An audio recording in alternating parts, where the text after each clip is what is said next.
I knew some girls that graduated the first year, and they really got it bad. I think we're slowly getting accepted.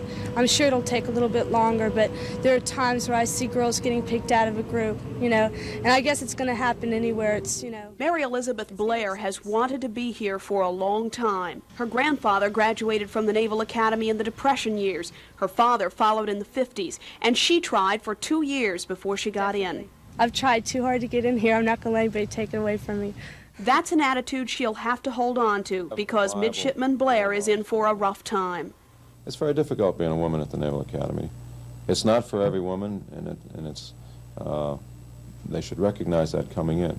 They want to see how far we can go as, you know, testing us to see if we're really wanting to be here or if we're trying to prove something. But some of the men at the Academy tell a different story, a story of women who aren't put to the same tests they are, women who don't suffer for shortcomings the way they do. It brings up the controversial question of sending women into combat. Do you as a nation want to involve your women in the combat arms?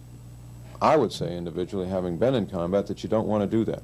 Mary Elizabeth Blair seems content with the role the Navy will offer her, but as she walks around the yard, she is faced with a tradition that is exclusively male.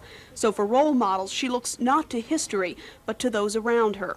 There are women here. There's a few lieutenant women that give us special lectures on how to be feminine at the Academy, that it's all right to be feminine, and they're constantly checking up with us. But sometimes when you need the women there, it's hard, you know, to get a hold of them. Mary and her 329 female classmates are still trailblazers, even though the first women graduated 2 years ago. But she notices, she says, that there are some changes that will be a while in the making. We've heard that sometimes there are 2,000 women shipped in here on the weekends for the men here. Do you think you're ever going to see the day when there's 300 men shipped in for you all? I hope so. I hope they do it while I'm here. At the Naval Academy in Annapolis, Maryland, Kathy Mitkiff, The Daily News.